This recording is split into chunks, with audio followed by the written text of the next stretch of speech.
고린도 교회는 문제가 많은 골치 아픈 교회였습니다. 여러 가지 문제를 많이 안고 있었는데 그 중에 제일 큰 문제는 교인들이 서로 파당을 지어서 싸우는 것입니다. 12절 보면 내가 이것을 말하거니와 너희가 각각 이르되 나는 바울에게, 나는 아볼로에게, 나는 게바에게, 게바는 베드로입니다. 나는 그리스도에게 속한 자라 한다는 것이니, 교인들이 바울파, 아볼로파, 베드로파, 또 그리스도파 이렇게 파당을 지어서 서로 갈등하고 싸우는 것입니다. 교회가 하나가 되지 못하고 사분오열되어서 서로 갈등하고 대립하고 있다. 그것은 여간 심각한 문제가 아닙니다. 왜냐하면 이 땅에 세워진 이 교회는 하나님 나라의 전초 기지와 같습니다. 온 세상 앞에 의와 평강이 강같이 흐르는 하나님 나라의 이 모습을 보여주어야 할 하나님 나라의 전초 기지와 같은 존재가 교회입니다. 그런데 교인들이 서로 갈등하고 싸운다면 하나님 나라의 그 영광스러운 모습을 어떻게 보여줄 수 있겠습니까? 자기들끼리 싸우고 있는데 어떻게 세상으로 나아가서 세상을 구원하고 세상을 변혁시킬 수 있겠습니까? 세상 사람들이 니나 잘하세요 그러지 않겠습니까? 그래서 고린도전서 3장 3절부터 보면 너희는 아직도 육신에 속한 자로다. 너희 가운데 시기와 분쟁이 있으니 어찌 육신에 속하여 사람을 따라 행함이 아니리요. 어떤 이는 말하되 나는 바울에게라 하고 다른 이는 나는 아볼로에게라 하니 너희가 육의 사람이 아니리요. 바울 사도가 엄하게 책망하는 거죠. 너희는 말만 성도지 아직도 옛날에 그 육체의 욕망을 따라서 행하는 육의 사람들이다. 교회가 뭔지도 모르는 사람들이다 하고 아주 엄하게 책망을 하고 있습니다. 오늘 우리가 이 파당의 문제를 한번 진지하게 생각해 보아야겠습니다. 고린도 교회가 파당을 이룬 원인이 뭐냐, 이유가 뭐냐? 첫째는 파벌주의에 얽매였기 때문입니다. 바울파는 바울이 주로 이방인들에게 전도를 한 이방인의 사도였기 때문에 그래서 이방인 출신의 교인들이 바울파가 된 것 같습니다. 또 게바파는 베드로가 유대 기독교를 대표하는 인물이었죠. 그래서 유대인 출신의 교인들은 아마 이 게바파를 이루었지 않을까 생각이 됩니다. 아볼로는 그 당시 이 고린도 교회의 담임 목사였고 또 굉장히 학식도 많고 달변의 사람이었기 때문에 이 아볼로를 추종하는 교인들이 많이 있었을 것 같습니다. 그들이 아볼로파가 됐겠죠. 그리스도파가 있다는 것은 어떻게 보면 참 코믹한 일입니다. 이 사람들은 교회 안에 파벌이 있다는 것에 대해서 아주 못마땅했던 것 같습니다. 그래서 우리는 이파 저파도 아니고 우리는 예수파다. 그래서 그리스도파라는 말이 생겼습니다. 그렇게 자기들의 연고를 따라서 출신 배경과 성분을 따라서 파당을 이룬 것입니다. 오늘날 한국 교회가 그렇게 된 교회들이 많습니다.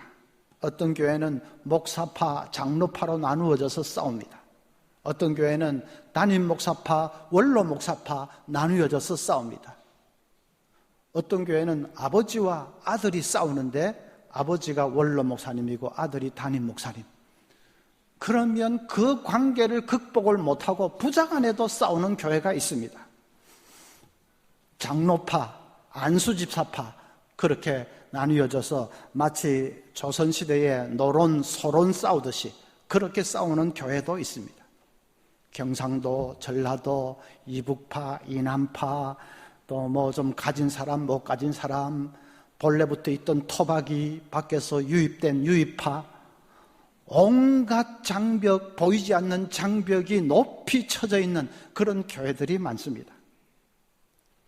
어떤 목사님은 설교 시간에 늘 이 경상도 사람 흉을 보는데 참다 못해서 장로님 한 분이 찾아가서 목사님, 우리 교회 경상도도 많습니다. 경상도 흉 보는 거 사람들이 좋아하지 않습니다. 목사님이 알아놓으라고, 다음부터는 조심하겠노라고 그렇게 했습니다. 그 다음 주일에 이제 목사님 또 설교를 하시는데 본문이 예수님의 최후의 만찬 그 사건입니다. 예수님이 최후의 만찬을 베푸시면서 제자들을 향해서 너희들 중에 한 사람이 나를 팔리라 하니까 제자들이 충격을 받아가지고 선생님 그게 누굽니까? 접니까? 라고 묻는 장면 나오지요. 목사님이 그것을 설명을 하시면서 이렇게 설교를 하십니다. 먼저 베드로가 물었습니다. 선생님 저입니까? 야고보도 물었습니다. 선생님 저입니까? 요한도 물었습니다. 선생님 저입니까? 배신자 가룟 유다도 물었습니다. 셈예 저라예.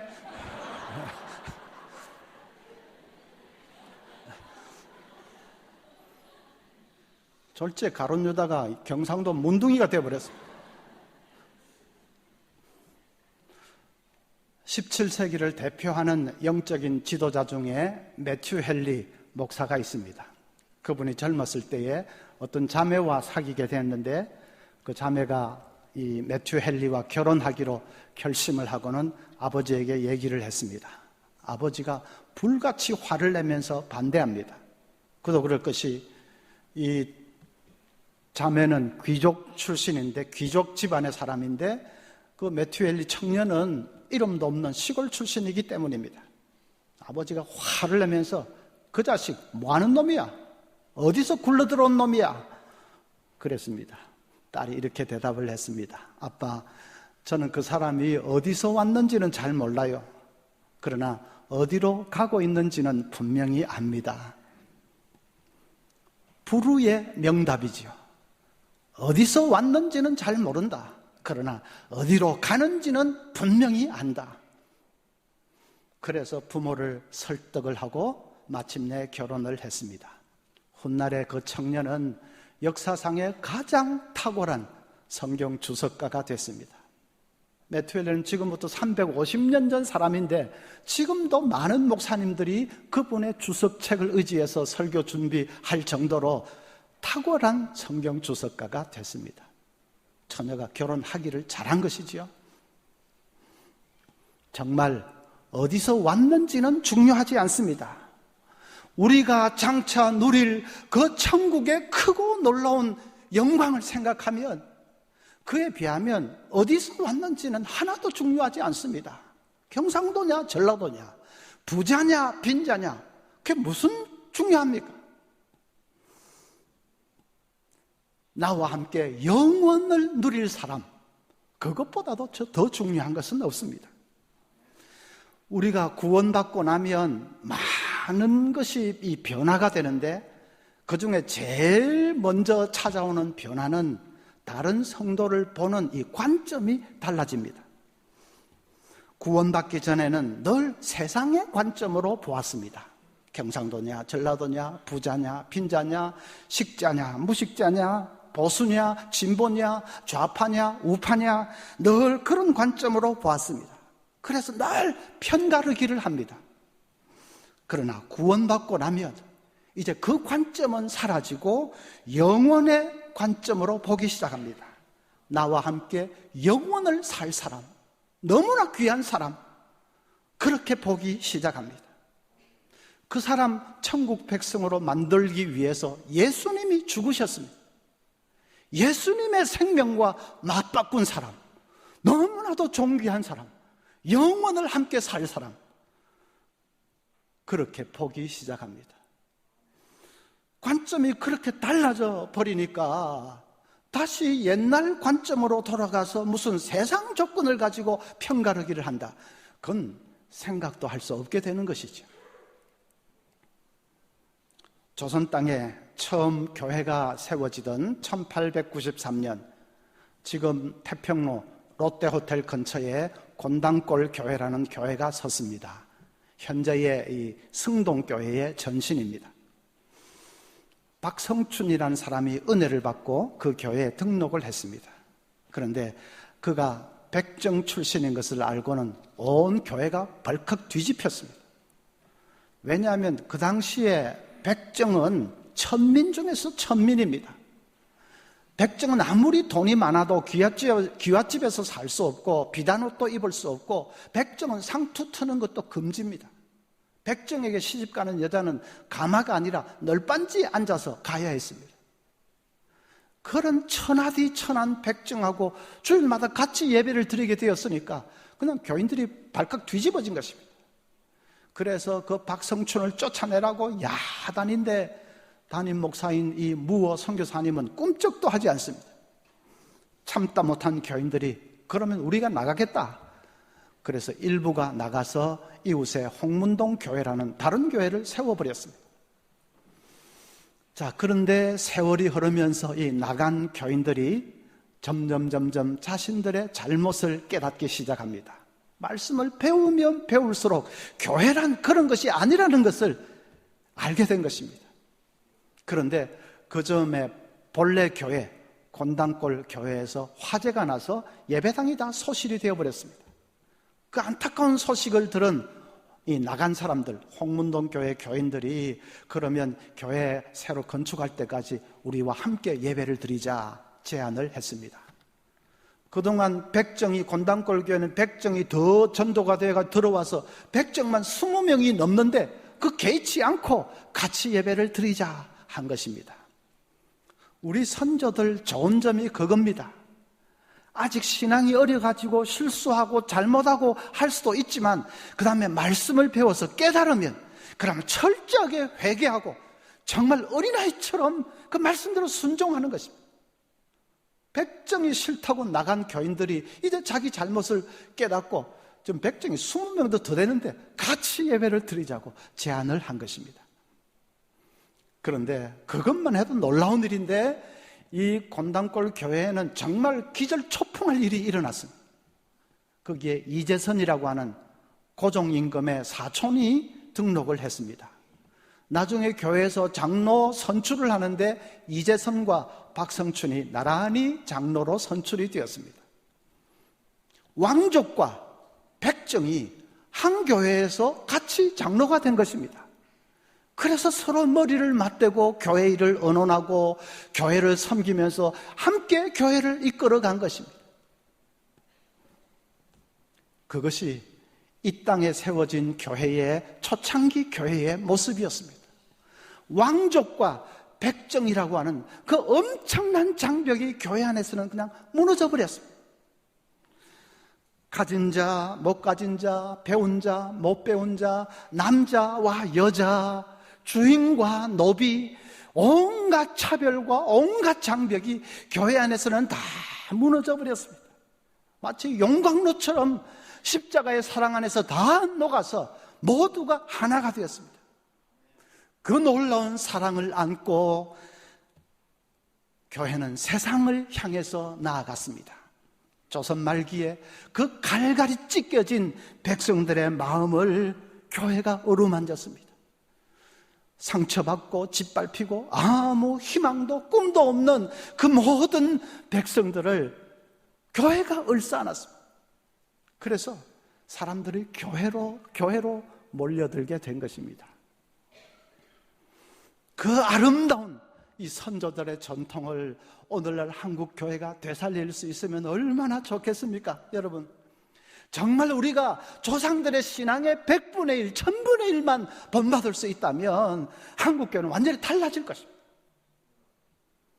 정말 갈등으로 얼룩져 있는 이 한국 교회가 새롭게 되어서 우리 민족의 이 갈갈이 찢겨진 마음을, 상처받은 그 마음을 얼싸안는 거룩한 교회 되도록 우리가 기도하며 나아갈 수 있기를 바랍니다.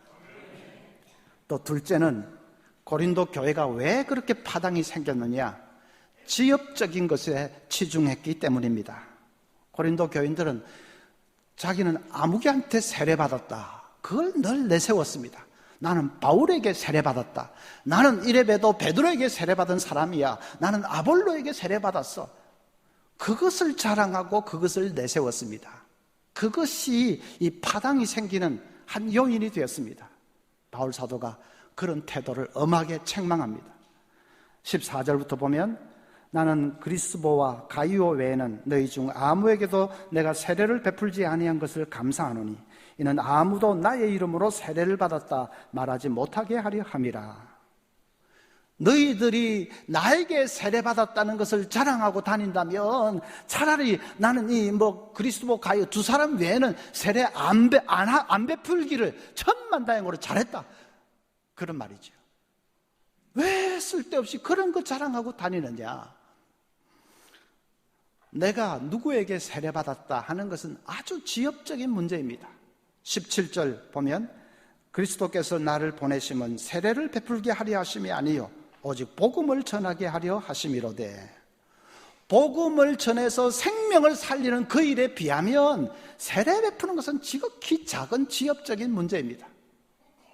세례가 중요하지 않다는 말이 아닙니다. 세례는 우리의 구원을 하나님이 인쳐주시는 너무나도 중요한 의식이죠. 그런데 누구에게 세례받았느냐 하는 것은 중요하지 않습니다. 성부, 성자, 성령 삼위의 이름으로 세례받은 것이 중요하지 인간 누구가 나에게 세례를 베풀어 줬느냐, 그건 하나도 중요한 것이 아니라는 것입니다. 그런데 그것으로 이렇게 파당이 지는 것을 바울 사도가 책망하고 있는데 오늘날도 비슷합니다. 별 중요하지도 않은 문제를 가지고 싸우는 교회들이 많습니다. 어떤 교회는 크리스마스 추리 때문에 싸웁니다. 크리스마스 추리는 그 기원이 세속적인 것인데 그걸 본당에 세우면 안 된다는 쪽과 그냥 성탄절 맞아서 분위기 그 위에서 좀 장식으로 그렇게 세우는데 뭐가 문제냐 하는 쪽과 나누어져서 싸웁니다. 나중에 감정이 격해지니까 한쪽이 추리를 세우면 한쪽은 그냥 끄집어내고 한쪽이 세우면 또 끄집어내고 그러다가 몸싸움 일보전까지 갔습니다. 그 기자들이 알아가지고 막 좋다고 까십거리로 지역 신문에 내기까지 했습니다. 얼마나 창피하고 낯뜨거운 일입니까? 어떤 교회는 장로님이 피아노를 헌물했는데 그걸 그 교회는 중강단이 강단이 조금 넓은 모양인데 그 중강단에 설치를 했습니다. 젊은 집사들이 그걸 보고는 들고 일어났습니다. 피아노는 한갓 악기일 뿐인데 그걸 어떻게 성스러운 강단 위에 놓을 수가 있느냐 하고 들고 일어났습니다. 그래서 토요일 날 집사들이 가서 그 피아노를 끄집어 내려서 이 본당 바닥에 그냥 옮겨놨습니다. 주일날 장로님이 그걸 보고 막 길길이 화를 내면서 월요일 날 다시 사람들 동원해서 다시 위에 올려놨습니다. 장로님이 올려놓으면 집사님들이 끄집어 내리고 장로님이 올려놓으면 집사들이 끄집어 내리고 그러다가 집사들이 안 되겠다 작전을 달리했습니다. 장로님이 눈치 못하게 토요일에 가서 10cm만 옮겨놓았습니다. 그 다음 토요일에 가서도 10cm 옮겨놓고 그 다음 토요일 가서도 조금만 옮겨놓고 1년 지나니까 장로님도 모르는 사이에 피아노가 밑에 내려와 있더라. 웃기는 얘기입니다. 그런 아무것도 아닌 사소한 문제, 지엽적인 문제, 성경에 나타나 있지 않은 문제, 그런 문제를 신학 용어로 아디아포라라고 합니다.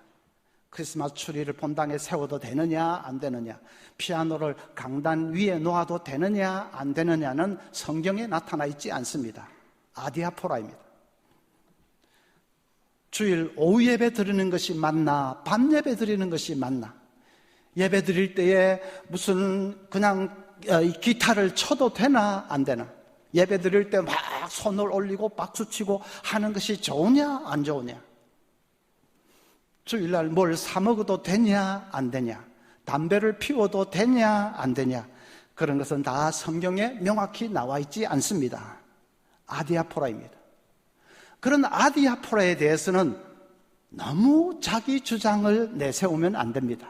자기 생각만이 절대인 것처럼 너무 그렇게 고집을 피우면 안 됩니다. 공동체의 화평을 위해서, 공동체의 덕을 세우기 위해서 필요하다면 내 생각을 좀 내려놓을 수도 있어야 됩니다. 그것이 성숙한 것입니다. 내 취향이죠. 그건 자기 취향이죠. 자기 취향은 전체를 위해서는 때로는 좀 양보도 하고 내려놓을 수도 있어야 됩니다. 그것이 영적으로 성숙한 사람의 모습입니다. 진리 문제라면 목숨을 걸어야죠. 성경에 분명히 나와 있는 진리 문제라면 정말 목숨을 걸어야죠. 그런데 그런 것이 아니고 성경에 나와 있지도 않고 그런 생각의 차이, 취향의 차이, 전통의 차이, 그런 것이라면 때로는 전체를 위해서 나 자신을 내려놓을 수도 있어야 됩니다. 무엇보다도 교회에 맡겨주신 그 큰 사명을 생각해야 됩니다. 하나님 나라를 전파하고 생명을 살리고 이렇게 세상을 변혁시키는 교회의 크고 지고한 이 사명을 생각해야 됩니다. 그 사명을 이루기 위해서는 한 사람이라도 더 아군이 필요한 거 아닙니까? 그런데 사소한 문제로 서로 싸우고 갈라서고 이렇게 해버린다면 그건 얼마나 잘못됐습니까? 지금 총알이 막 비오듯이 퍼붓는 그 전쟁터인데 참호 속에 들어있는 사람들이, 병사들이 너 경상도지, 나 전라도다, 그거 가지고 티격태격 싸우고 있다면 그게 도대체 말이 되는 소리입니까? 한 사람이라도 나와 같이 총을 쏘아줄 사람이 필요한 거지, 뭐 거기서 선생님 하든지 생예 하든지 그게 무슨 상관입니까? 교인들이 도대체 적이 누구인지를 모르고 있습니다. 교회 안에 있는 사람이 적이 아닙니다. 안에 있는 사람 중에서 제일 나쁜 사람도 밖에 있는 사람 중에서 제일 좋은 사람보다는 더 좋습니다. 그렇지 않습니까? 안에 있는 사람은 나와 영원을 함께 살 사람입니다. 그러니까 아무리 나하고 생각이 달라도 밖에 있는 어떤 사람보다도 더 귀한 분입니다. 그것을 확실히 붙들어야 됩니다. 확실히 붙들려면 한 번씩 따라 해야 되죠. 예, 한번 따라 하겠습니다. 옆에 있는 분 바라보면서 당신은 나의 영원한 동지입니다.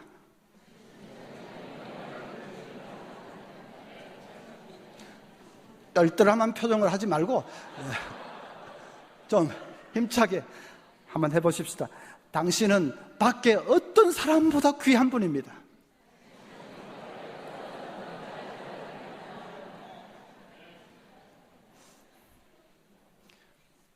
정말이죠. 그래서 지엽적인 것으로 갈라서는 그런 일은 없어야 합니다. 세 번째로는 인간을 자랑하고 높였기 때문입니다. 고린도 교회 파당의 원인, 인간을 자랑하고 높였기 때문입니다. 29절에 이는 아무 육체도 하나님 앞에서 자랑하지 못하게 하리 하심이라. 이 말은 뒤집어 보면 고린도 교회 안에는 육체를 자랑하는 사람이 많았다는 뜻입니다. 인간을 자랑하는 사람이 많았다는 뜻입니다. 바울이 제일 똑똑하다, 베드로가 제일 똑똑하다 하고 인간을 자랑했습니다. 그 잘난 바울을 따르는 나도 잘난 거야. 그 잘난 베드로를 따르는 나도 잘난 사람이다. 인간을 자랑했습니다. 인간을 머리로 삼은 것입니다. 그것이 이 파당의 근본 원인입니다. 교회의 머리가 누구시죠? 예수님. 그래서 31절에 기록된 바 자랑하는 자는 주 안에서 자랑하라 함과 같게 하려 함이라. 주 안에서 자랑하라 하는 말은 주님만을 자랑하라는 뜻입니다. 주님만을 자랑하라. 그분이 교회의 머리시기 때문에 다 그 주님에게만 집중하고 주님만 바라보면서 자랑하려면 주님을 자랑하라. 그러니까 교회가 하나 되는 비결은 모두가 십자가 밑에서 죄인으로 만나면 됩니다. 목사도, 장로도, 권사도, 집사도 모두가 십자가 밑에서 죄인으로 만나면 됩니다. 내가 뭐 굉장한 의인인 것처럼 내세우고 자랑하니까 문제가 생기는 것이죠. 다툼이 왜 일어납니까? 이렇게 되면 나는 어떻게 돼? 그것 때문 아닙니까? 이렇게 되면 내 체면은 어떻게 돼? 내 입지는 어떻게 돼? 나는 어떻게 돼? 그것 때문이지요. 교만한 자아 때문입니다. 그걸 내려놓을 수 있어야 됩니다. 내 이기심, 내 자존심, 내 기득권 내려놓을 수 있어야 됩니다. 언젠가 한번 말씀드렸습니다. 워낙 감동적인 얘기라서. 어네스트 고든이 쓴 콰이강의 기적이라는 책이 있습니다. 2차 대전 때 영국군 포로들이 일본군에게 잡혀가지고 포로 수용소에서 겪은 그 혹독한 이야기를 담은 책입니다. 영국군 포로들은 울창한 태국 정글 속에서 이 철도 건설하고 있는 그 현장에 투입이 되어서 노역을 합니다. 허리에 천 하나만 겨우 걸치고 섭씨 50도 육박하는 그 찌는 듯한 더위 속에서 노역을 합니다. 포로가 게으름 피운다 싶으면 일본군 간수들은 그냥 지체 없이 때려 죽이거나 총금으로 찔러 죽이거나 아니면 모두가 보는 앞에서 목을 잘라버렸습니다. 그 혹독한 노역과 영양실조와 질병에 시달리면서 포로들은 하나씩 둘씩 쓰러져 갔습니다. 그 지옥 같은 곳에서 생존하기 위해서 포로들은 스스로가 짐승처럼 변해갑니다. 식사 시간이 되면 멀건 스프에 떠다니는 그 야채 몇 조각, 쌀알 몇 알 더 건져 먹기 위해서 아귀다툼을 벌였습니다. 밤마다 숙소에서는 절도 사건이 일어났습니다. 포로들이 서로를 향해서 증오와 불신으로 이글거리고 있었습니다. 어느 날 저녁 노역을 다 마치고 이제 점검하는 시간인데 사비 한 자루가 없어졌습니다. 간수가 불같이 화를 내면서 어느 놈이 그랬느냐고 그냥 차고 때리고 막 그렇게 합니다. 그렇게 다그치는데도 아무 반응이 없으니까 이 간수가 총검을 가지고 와서 다 죽여버린다고 앞에 있는 포로들부터 그냥 무차별 찌르려고 합니다.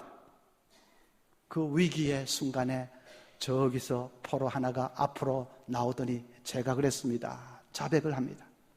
간수가 그냥 개머리판으로 그 포로를 머리를 찍어버렸습니다. 풀썩 거꾸러진 포로를 짓밟고 그냥 때리고 총검으로 무수하게 찔렀습니다. 그 포로는 그 자리에서 숨을 거두고 말았습니다. 그날 밤에 간수는 자기가 실수했다는 것을 알아차렸습니다. 다시 다 잘 헤아려 보니까 삽은 하나도 없어지지 않았습니다. 그대로 다 있었습니다. 그 소문이 수용소 안에 쫙 퍼졌습니다. 포로들은 죽어간 동료를 생각하면서 사람이 친구를 위해서 목숨을 버리면 이에서 더 큰 사랑이 없나니 하는 그 성경 말씀을 떠올렸습니다. 그 사건이 있고 나서 수용소 안에 놀라운 변화가 일어났습니다. 포로들이 서로서로를 돌보기 시작합니다. 아무도 시키지도 않았는데 힘들어하는 사람을 주물러 주고 또 병든 사람을 이렇게 열심히 간호를 해줍니다. 더 이상 이제 이 먹는 것 가지고 아귀다툼을 벌이는 일은 없어졌습니다. 절도 사건도 깨끗이 사라졌습니다. 그들은 나뭇가지를 잘라서 수용소 안에 조그마한 예배당을 짓고 밤마다 거기 모여서 가장 힘들어하는 동료를 위해서 힘써 기도합니다. 정말 변해도 너무 변했습니다. 그 지옥 같은 곳에 따뜻한 사랑의 온기가 가득하게 됐습니다. 그들이 진짜로 변했다는 것은 전쟁이 끝나고 분명히 드러났습니다. 그 악랄한 간수들에게 전혀 보복하지 않고 다 용서하고 간수들을 일본으로 따뜻하게 다 보내준 것입니다. 그 엄청난 변화를 직접 목격한 어네스트 고든은 자기 모든 길을 포기하고 신학교 가서 목사가 되었고 훗날에 프린스턴 대학의 교목이 되었습니다. 그분이 쓴 콰이강의 기적은 영화화되어서 많은 사람들에게 감동을 안겨주었습니다. 한 사람이 죽었습니다. 십자가를 지고 가신 예수님처럼 죽었습니다. 그러니까 수많은 사람이 살아났습니다. 지옥이 변해서 천국이 됐습니다. 여러분, 우리도 죽으면 됩니다. 죽으면 문제가 해결됩니다. 내 기득권, 내 자존심, 이기심, 나는 어떻게 돼? 하는 그거 다 내려놓고 죽으면 됩니다. 우리는 죽을 수 있습니다. 십자가에 달려 돌아가신 예수님을 믿기 때문이죠. 말만 주님 주님 하지 말고 그 주님처럼 하면 됩니다. 그러면 모두가 변하고 모두가 살아날 수 있습니다. 여러분, 교회가 하나 되는 비결은 멀리 있지 않습니다. 내 체면, 내 위신 내려놓고 죽으면 됩니다.